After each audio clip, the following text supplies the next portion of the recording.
Persuni li qed ibatu l-konsegwenzi tal-mismanagement qawwi fih dan il-Partit Nazzjonalista ikkonfermaw ma' One News li ħaddiema tal-mezzi tax-xandir Media.Link mhumiex qed jitħallsu l-arretrati dovuti lilhom.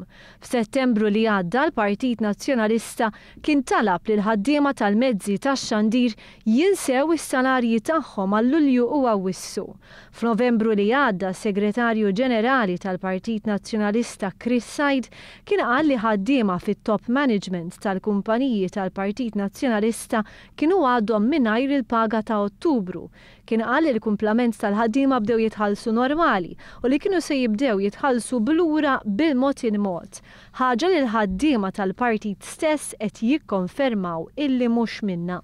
Minkejja dan kollu minflok jipprova jsolvi l-problemi fil-partit tiegħu stess, il-kap tal-Oppożizzjoni Simon Busuttil jibqa' jattakka u jallega li l-Gvern mhux qed jiġġieled ix-xogħol prekarju. Waqt wieħed mid-diskorsi tiegħu ta' nhar ta' Ħadd qal saħansitra li l-Gvern ma ħadimx favur l-interess tal-ħaddiem meta sab impjieg alternattiv lil dawk il-ħaddiema tal-Arrow Farm li kellhom xogħol meddet.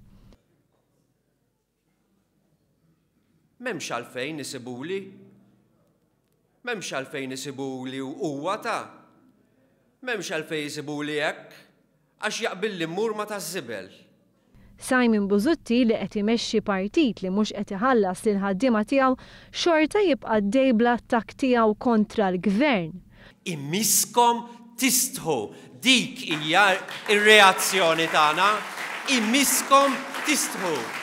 In-nuqqas ta' tmexxija fih dan il-Partit Nazzjonalista wassal li ħafna ħaddiema jirriżenjaw minn xogħolhom, ħaddiema li kellhom iħabbtu bib ieħor sabiex jaqilgħu l-għajxien tagħhom.